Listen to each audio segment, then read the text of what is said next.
EXT, Belgian countryside, December 19th, 1944 day. Snow falls lightly over the frozen fields of Belgium. Trees stand bare and black against a white landscape. The distant thunder of German armor rolls like an earthquake underfoot. This is the Battle of the Bulge, Hitler's final, desperate gamble. And it is working. German panzer divisions surge forward through the Ardennes, smashing American lines.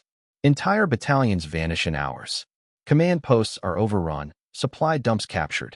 The Second Panzer Division, one of the Wehrmacht's most elite armored forces, races toward the Meuse River. The offensive tears across Belgium like fire through dry grass. And at a forgotten crossroads near a village named Foy Notre Dame, one broken M4 Sherman tank, crippled and alone, becomes the only thing standing between the 2nd Panzer and its objective. Inside the tank sit 4 men. Staff Sergeant William M.C. Quarter, 24, Colorado, Commander. Corporal James Rothwell, 22, Ohio, Gunner. Private First Class Tony Caserta, 19, Brooklyn, Loader. Private Eugene DeLeo, 20, Pennsylvania, Driver. The tank's name is Colorado Kid. It's seen action from Luxembourg to the German frontier. Now it's immobilized, its right track blown off, the radio antenna gone, the main gun damaged. Still, it holds the only road the Germans can take to reach the Meuse. Int. Sherman tank, day. McQuarter peers through the periscope. The view is narrow and whitewashed with snow, but he sees them. German scouts on motorcycles, sidecars rumbling through the snow. They slow, dismount, scan the crossroads. MC Quarter, calmly. Hold fire. Let him look. The men wait, breath visible in the freezing air.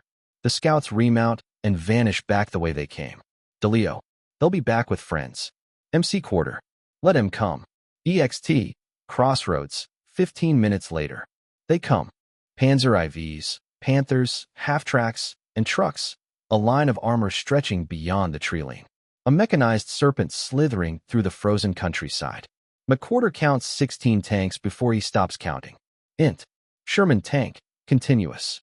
McQuarter tightens his jaw. MC Quarter, this isn't a probe. This is the whole goddamn division. Rothwell, focused. 1st Panzer's in my sights.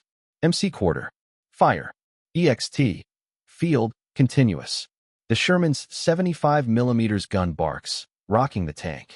The armor-piercing round slams into the lead Panzer IV's glassy plate. Smoke erupts from the engine deck. The tank shudders and halts. Its crew bails out, sprinting for cover. First kill. The German column freezes. Doctrine dictates, stop, assess. Is this an ambush? Mines. Tank destroyers? The road is narrow. Deployment takes time. McQuarter just bought 15 minutes. Int. Sherman tank, moments later. Another Panzer IV tries to detour off-road. The ground, frozen and treacherous, betrays it. It slides into a snow-covered ditch. Rothwell, gotcha, bastard. He fires. A direct hit through the turret ring. Second kill. The Germans realize they're facing a dug-in Sherman. 1 tank, or more. The fog of war hides the truth.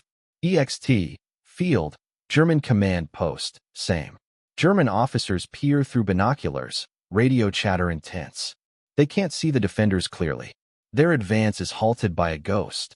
Unseen, immovable. Int. Sherman tank, continuous. McQuarter sees the real problem. A Panther is moving forward. Sleek. Lethal. Its high-velocity 75mm gun can kill a Sherman from a mile out. MC Quarter, grim. We can't trade shots with that. Not head-on. The Panther advances recklessly, a mistake. Overconfident, it closes to within 300 yards. It fires. The shell deflects off the Sherman's armor, screaming over the turret. The impact is deafening. Everything inside the tank rings like a bell. DeLeo, shouting. We're hit. You okay? MC Quarter, checking systems. We're alive. Traverse. No hydraulics. The gun must turn by hand. Caserta and Rothwell crank, aligning the shot. The Panther hesitates. Its commander tries to angle the tank, expose less of the front. MC Quarter, calmly. There's the side armor. Take the shot. Rothwell, firing. Firing. The Sherman bucks. The round punches through the Panther's hull. Its ammunition cooks off. A fireball erupts. The turret flies 10 feet in the air. Third kill. EXT. Field. German column. Moments later. Chaos. 3 burning tanks block the road. Panzers behind them cannot pass. Infantry won't advance without armor. The crossroads is a choke point, and 1 tank owns it. Int. Sherman tank. Later. McWhorter listens. Silence. The enemy is stalled. But the Sherman is wounded. Caserta. Examining damage. That last hit. Took out the traverse hydraulics. Manual only. DeLeo. Checking panel. Radio's gone. Antenna 2. We're deaf and blind. Caserta. Somber. And we're not moving. Track's gone. That's it. We're a bunker now. Int. Sherman tank. Night falls. McWhorter gathers the crew. MC quarter. We're deadlined. Every manual says abandon a disabled tank. Save the crew. He looks at the men. MC quarter. So indeed. But this isn't just a tank. This is the only thing holding back an entire German division. He gives them a choice. Stay and fight, knowing they'll likely die. Or leave now, make it back to friendly lines. Rothwell. We stay. Caserta. We hold. DeLeo. Hell yes, we do. McWhorter nods. The decision is made. Fade to black. Snow continues to fall as the battlefield quiets. Smoke rises from 3 destroyed German tanks. Craters and churned up earth mark the fight. The German column is stalled. Tanks idle in place, half-tracks backed up for miles. Officers argue over maps, barking into radios. They don't know what they're facing, they just know it's stopping them cold. Int. Sherman tank. Late afternoon. McWhorter wipes condensation from his periscope. He sees infantry dismounting. Panzer grenadiers, heavily armed, fanning out across the frozen fields. MC quarter. They're coming with boots now. Caserta. Of course they are. Send the kids when the tanks can't do it. McWhorter checks the ammo crates. They're down to half-loads. MC quarter. Set the bow guns. Cover both flanks. Don't let him get close. Caserta slides to the hull machine gun. DeLeo takes the side position. Rothwell continues manually traversing the turret, slow and clunky. EXT. Fields. Continuous. German infantry move low, spreading out. Half-tracks stop to unload more. A Panzer IV begins lobbing his shells at the Sherman's position, trying to suppress and shake them. Boom. Boom. High explosive rounds smash into the stone wall, blasting chunks into the air. Int. Sherman tank. Continuous. Deafening concussions. Shrapnel rains down. Inside, it feels like the tank is coming apart. Caserta screams and fires a long burst at advancing infantry. DeLeo joins in. Dozens of rounds rip through the falling snow. Rothwell. Turrets on that Panzer. McWhorter nods. MC quarter. Kill it. Rothwell fires. The shell punches into the Panzer's turret and explodes. The German tank rocks and bursts into flame. Fourth kill. EXT. German command. Minutes later. The German battalion commander, a colonel with a frostbitten face and a battered field coat, stares at the crossroads through binoculars. German officer, frustrated. How many tanks is this? Lieutenant. Still just the one, sir. German officer. That's not possible. He slams his fist against the hood of a Kubel wagon. German officer, so indeed. Bring up the 88s. EXT. Tree line, 20 minutes later. A pair of German 88mm flak guns, redeployed for anti-tank duty, are towed into position 2 kilometers from the crossroads. Crews scramble to unlimber and sight in. These are tank killers, famous, feared. They outrange everything on the field. They don't miss. Int. Sherman tank. Sunset. McWhorter sees them through the haze. He stiffens. MC quarter. 88s. They're setting up. We're done. Caserta. We can't hit back from here. Rothwell, resigned. This is it. McWhorter sits in silence. He watches one of the gun crews adjusting elevation. Whistle. Crack. The first shell explodes against the stone wall, obliterating what little protection remains. Second round lands 30 yards behind the tank. Frozen dirt pelts the hull. Third round, a direct hit. It slams through the turret roof with a sickening metallic shriek. But no detonation. Int. Sherman tank. Moments later. The crew lies in stunned silence. The tank is filled with smoke and dust. Caserta. We're dead, right? DeLeo. No. We're not. We're not. Rothwell checks the shell. Rothwell. It's a dud. It didn't go off. McWhorter blinks. The German artillery shell sits lodged in the turret breech, a miracle of failure. EXT, German gun line, continuous. One of the 88 crews curses in frustration. Another round loads. But the weather is turning. Snow begins to pour. Hard. Blinding. Visibility drops to 200 yards in minutes. German spotter. I can't see the target. German commander. Ceasefire. Wait for visibility. The guns fall silent. Int. Sherman tank. Later. The inside of the tank is bitter cold, filled with smoke and soot. The men sit quietly.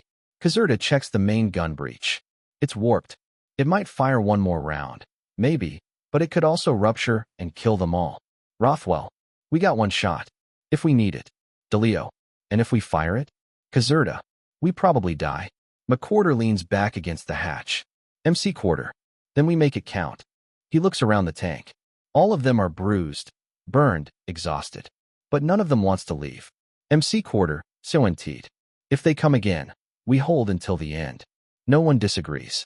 EXT, Fields, 1730 hours. The snow stops, like a curtain lifted. The battlefield reappears in silence. Then, from the treeline, they come. 5 Panther tanks, side by side, advance slowly, backed by half-tracks and grenadiers. Behind them, the flak guns ready another barrage. This is the knockout blow. Int. Sherman tank, continuous. McQuarter watches them come. The earth trembles under their weight. He places his hand on the trigger for the last shot. McQuarter, quietly. Wait for it. Panthers at 400 yards. 350, 300. Caserta's hands shake. DeLeo grips his pistol. Rothwell lines up the center tank. Then, salvation. American artillery opens up, heavy shells raining down on the advancing German line like thunder from heaven. Boom, boom, boom. One Panther takes a direct hit, its turret blown skyward. Another loses track. Infantry scatter, retreating in chaos. MC Quarter. Do it. Rothwell fires. The final round leaves the Sherman. The gun holds. The shell punches into the lead Panther's lower hull. Flames erupt. 5th kill. The German advance collapses. Tanks withdraw. Infantry retreat. The crossroads holds. Int. Sherman tank. Moments later. Silence. Just the crackle of fire and the groans of dying men in the snow. McQuarter slumps against the hatch. No words. Just breath and disbelief. Then, headlights in the distance. American M10 tank destroyers arrive, fanning out. An officer dismounts, walks slowly toward the Sherman, taking in the burning wrecks, the devastation. He peers inside. M10 commander. How long have you been holding? McQuarter looks at his watch. McQuarter. 5.5 hours. The officer stares in disbelief. M10 commander. You held the line? McQuarter, nodding. We did. Fade out. The battlefield glows with firelight. The sky is black now, pierced by smoke and the flicker of distant explosions. M10 tank destroyers spread out along the road, barrels aimed east. Shell-shocked American infantry sift through the wreckage of the fight. A medic bandages Caserta's leg, while DeLeo gets checked for hearing damage. Rothwell flexes his blistered, burnt fingers, staring at the shell casings scattered in the snow. Int.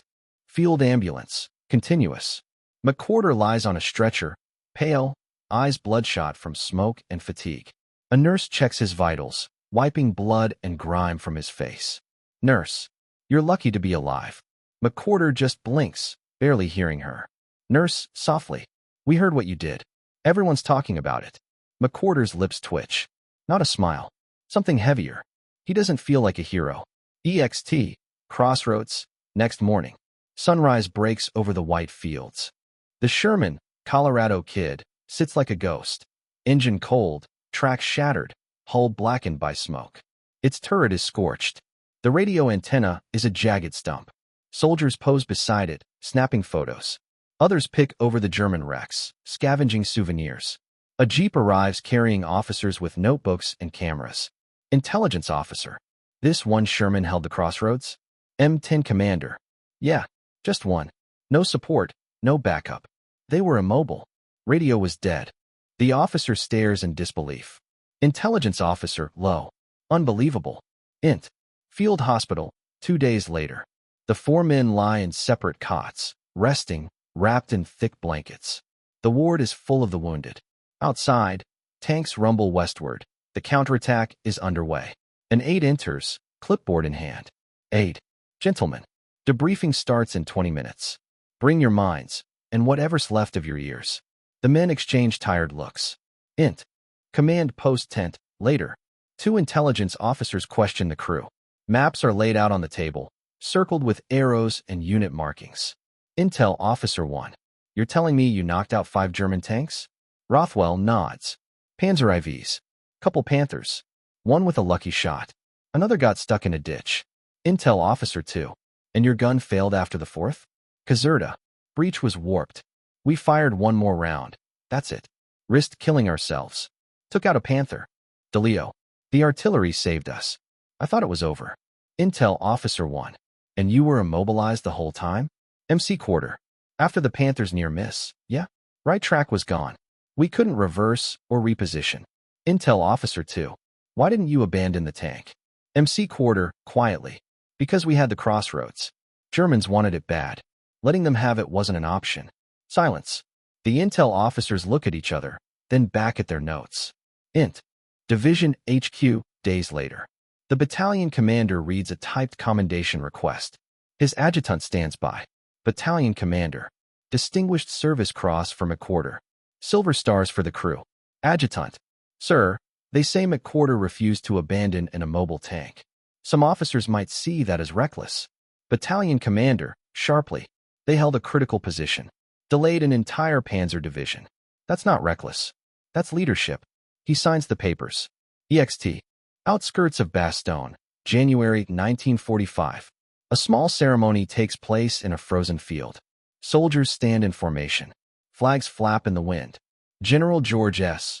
Patton pins a Distinguished Service Cross to McQuarter's uniform. The men are rigid with fatigue and frostbite. Patton, you had orders to fall back. McQuarter. Yes, sir. Patton. But you stayed. McQuarter. Yes, sir. Someone had to. Patton pauses, then nods. Patton. That's the right answer, Sergeant. That's always the right answer. EXT. Maintenance depot, weeks later. Colorado Kid is stripped of anything salvageable. Mechanics remove the engine, the gun, the tracks. The hull, scarred and burned, is cut down for scrap. But not before someone paints a line on the side. The tank that held the crossroads. Foy Notre Dame, December 19, 1944. A soldier takes a picture beside it. It becomes a story passed between tankers for the rest of the war. Int. Company A, Barracks, February 1945. The crew receives a new Sherman. Fresh olive drab paint. A clean white star on the turret. Rothwell climbs up and chalks a name on the barrel. Colorado Kid 2. McQuarter watches, hands in pockets. Caserta, smirking. Think this one's gonna be lucky? Rothwell. It better be. We used up all our luck in the first one. They laugh. For the first time in weeks, it sounds real. Montage. War continues. Colorado Kid 2 crossing the Rhine. Tank battles in the German countryside. Villages liberated. The men grizzled and dirty, but alive. EXT. Victory Parade. Germany, May 1945. Crowds cheer. Flags wave. The war is over. Tank crews drive slowly through the wreckage of Europe. Inside one of them, McQuarter, staring straight ahead. Int. Train station, Denver, late 1945. McQuarter steps off a passenger train. A canvas duffel over his shoulder. He's thin, weathered, wearing a civilian coat over his uniform. His mother sees him and cries. He hugs her, stiff at first, then holding tight. She whispers something. He just nods. Int. Kitchen, later. McQuarter's medals lie in a drawer. His wife opens it once, months later. Sees the Distinguished Service Cross. She asks about it. Wife, why'd you get this? McQuarter. Just did my job. Like everyone else. He closes the drawer. Int. Classroom. Small town, Ohio, 1950s. James Rothwell stands at the chalkboard. Students stare up at him. Young, eager, curious. He's a history teacher now. He points to a map of Europe. Rothwell. And that was the Battle of the Bulge. Coldest winter in decades. The last German offensive on the Western Front. A hand raises. Student. Were you there, sir? Rothwell hesitates. Rothwell. Yeah, I was there. He doesn't elaborate. The chalk ticks softly against the board as he turns back to the map. Int. NYC bar, late 1950s. Tony Caserta and Eugene DeLeo sit at a corner booth. Beer bottles on the table. Smoke curls from a single ashtray. They're older now. DeLeo has a slight limp. Caserta wears a mechanic's shirt, his name embroidered on the chest. DeLeo, you still remember that first Panther? Caserta, the one that missed by 10 feet? DeLeo, that one hit anything. We wouldn't be here arguing. Caserta, grinning. Yeah, well, bad aim saved our asses. They clink their bottles. Montage, 1960s, 70s. Caserta working at a garage, laughing with customers. DeLeo at his kid's wedding, dancing slow. Rothwell organizing yearbooks in a school archive. McWhorter at a construction site, helping a young foreman read blueprints. Family photos gather over fireplaces. Framed pictures of smiling kids. The war slips quietly into the past, like smoke fading into sky. Int. Living room, Denver, night, 1970s. McWhorter, now in his 50s, sits in an armchair. Glass of water on the table. His grown daughter hands him a book. Daughter, it's about the war. Battle of the Bulge. You were in that, right? He nods slightly. Daughter, you never told us what happened. McWhorter, no reason to. Lots of guys had it worse. She opens the book, flipping to a chapter.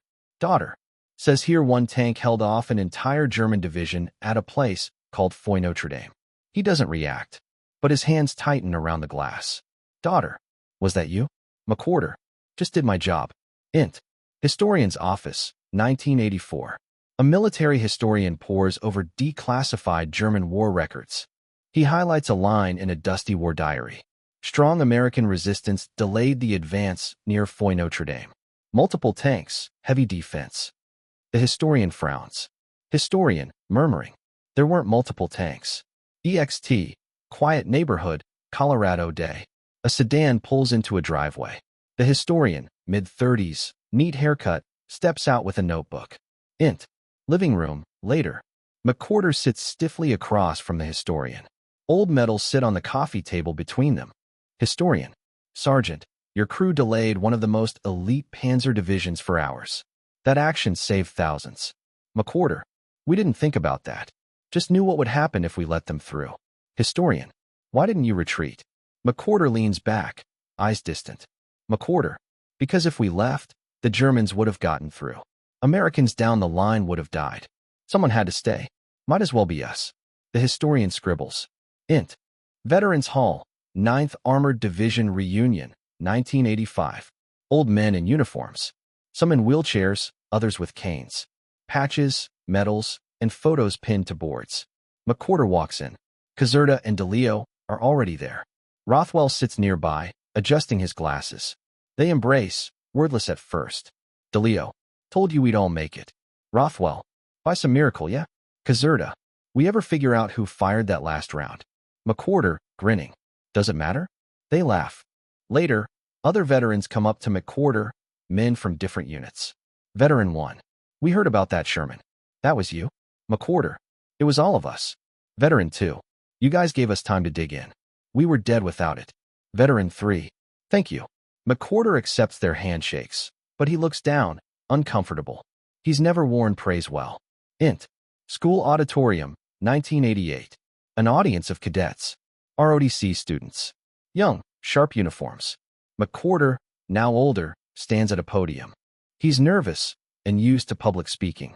McWhorter, I didn't come here to talk about medals or tactics. I came to talk about choice. He looks out across the room. McWhorter, on December 19th, 1944, we were alone in a busted tank. We could have run. No one would have blamed us. He pauses. McWhorter, but I had 3 men in that turret who trusted me, and a crossroads that needed holding. So I stayed. And they stayed. Cadet, raising hand. Sir, weren't you scared? McWhorter, softly. Terrified. But courage isn't about not being scared. It's about doing what needs doing anyway. Cadet 2, would you do it again? A long silence. McWhorter, yeah, every time. Int. Newspaper office, local edition, 1991. Headline, Veteran of famed tank crew passes at 71.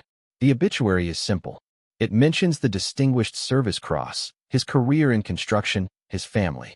Nowhere does it say hero. EXT, National Cemetery Day.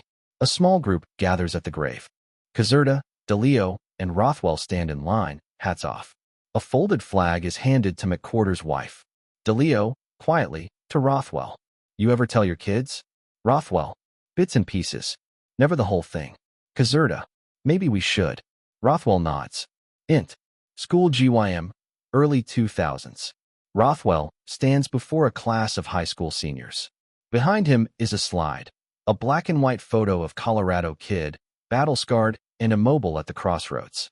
Rothwell. This is what courage looks like. Not perfect. Not clean. Not easy. Just 4 guys in a broken tank who wouldn't quit. EXT. Farm Road near FOI Notre Dame, Belgium, present day. A wide shot of open countryside. Green fields, a narrow dirt road. Peaceful. Narrator, VO. There's nothing here now. Just farmland, quiet roads. No signs of what happened. No plaques. No monuments. Pan to. A rebuilt stone wall, half covered in moss. Birds chirp. A breeze moves through the grass. Narrator, VO. Sad face. But on December 19th, 1944, this is where the world changed, even if the world didn't notice. Int. Museum Archive Day.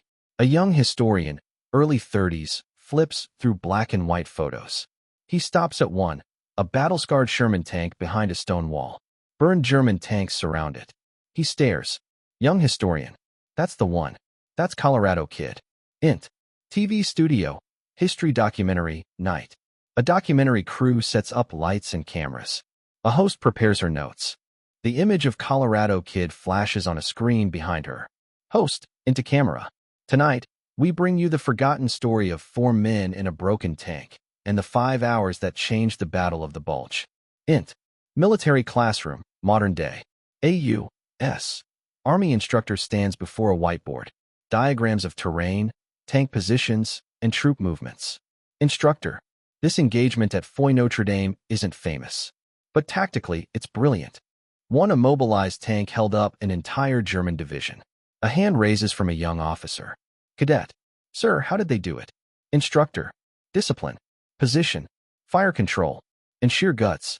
Flashback. December 1944. Sherman tank interior. MC Quarter sits in the commander's seat, pale with exhaustion. His crew around him. Burned, bruised, frozen, but alive. MC Quarter. Ammo. Rothwell. Checking. 3 belts for the bow gun. 1 full canister for the 50 calories. Main guns done. MC Quarter. Engine. DeLeo. Not going anywhere. Transmission's cracked. McQuarter. So we're a bunker now. They all nod grimly. No one suggests leaving. EXT. Crossroads. Nightfall. Smoke rises from blackened tanks. The air is still, silent. Footsteps approach from the western road. Caserta VO. We thought we were done. We thought that was it. Headlights flicker through the trees. M10 tank destroyers roll up cautiously. DeLeo VO. Then we heard American voices. Like angels singing. An M10 commander climbs out, walks toward the Sherman. M10 commander. You the guys who stopped a Panzer Division? MC Quarter, raspy. Yeah, I guess so. Int.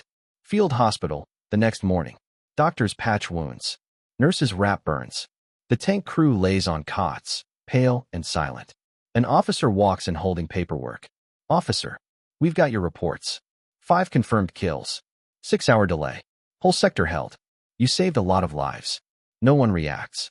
Rothwell, quiet. We just stayed. Int. Bastogne, January 1945, outdoor ceremony. Snow falls. General Patton pins medals on the crew, now wearing fresh uniforms. He looks McQuarter in the eyes. Patton, why didn't you retreat? McQuarter. Someone had to stay, sir. Patton. That's the right answer, Sergeant. That's always the right answer. Int. Living room, Colorado, 1990s. An interviewer speaks to an older McQuarter on camera for a military history segment. Interviewer. When people hear your story now, they call it heroic. McQuarter. It wasn't heroism. It was math. We go, they break through. We stay, maybe they don't. Interviewer. Was it worth it? McQuarter, softly. Ask the guys down the line who got to live. Ask the ones we held the road for. Int. Funeral home. Later that year. A flag-draped coffin. Uniformed pallbearers. The folded American flag passed to McQuarter's widow. In the crowd, Caserta, DeLeo, Rothwell. All now gray, aged quiet. DeLeo, to Rothwell. He never said much about it. Rothwell, didn't have to. We were there. Montage, various locations, early 2000s. A photo of Colorado kid in a tank museum. A documentary titled The Tank at the Crossroads airs on PBS. Veterans gather at a monument in Belgium. A small brass plaque is installed near the crossroads, in honor of the four who held the line. December 1944. EXT, FOI Notre Dame, modern day. A young American tourist stands at the rebuilt stone wall, holding a black and white photo of the tank crew. His grandfather's name is scribbled on the back. He sets a small American flag at the base of the wall. Narrator, VO. It wasn't about firepower or tactics. It wasn't about medals. It was about a moment, a single moment when four men could have left. Pause. Narrator, VO. And chose to stay. The camera pans up to the sky. Snow begins to fall. A teacher flips off the lights. A projector hums to life. On screen, black and white images of the Battle of the Bulge, tanks rolling through snow. Teacher. History remembers generals, invasions, turning points. But sometimes, what changes history is just four men in a broken tank. Students stare, captivated. EXT, FOI Notre Dame, sunset. Golden light glows over the open Belgian fields. A wind ripples the grass along the roadside. Narrator, VO. There's no statue at the crossroads. No museum. No marble monument. Just memory. Int. Museum Archive Day. The young historian closes his laptop. Next to it, a thick binder labeled Colorado Kid, 9th Armored. He places it on a shelf beside others marked Bastogne, Kursk, Normandy. It stands out. One thin binder among giants. Narrator, VO. What happened there didn't fill volumes. It didn't win a campaign. But it mattered. It mattered in the moment and long after. Flashback. December 1944, Crossroads, Recreation. Quick, silent shots of the final moments inside Colorado Kid. Caserta loading the final round. DeLeo gripping the controls of an engine that no longer worked. Rothwell aiming the damaged turret manually, sweat on his brow. McWhorter watching 5 Panthers approach through his periscope, eyes unblinking. Narrator, VO. They had no reason to believe they'd survive. No backup. No support. No way out. Only the mission. EXT, battlefield, slow motion. The final shell leaves the Sherman's barrel. It streaks toward the closest Panther. Boom. Direct hit. The German tank erupts in flame. Troops scatter.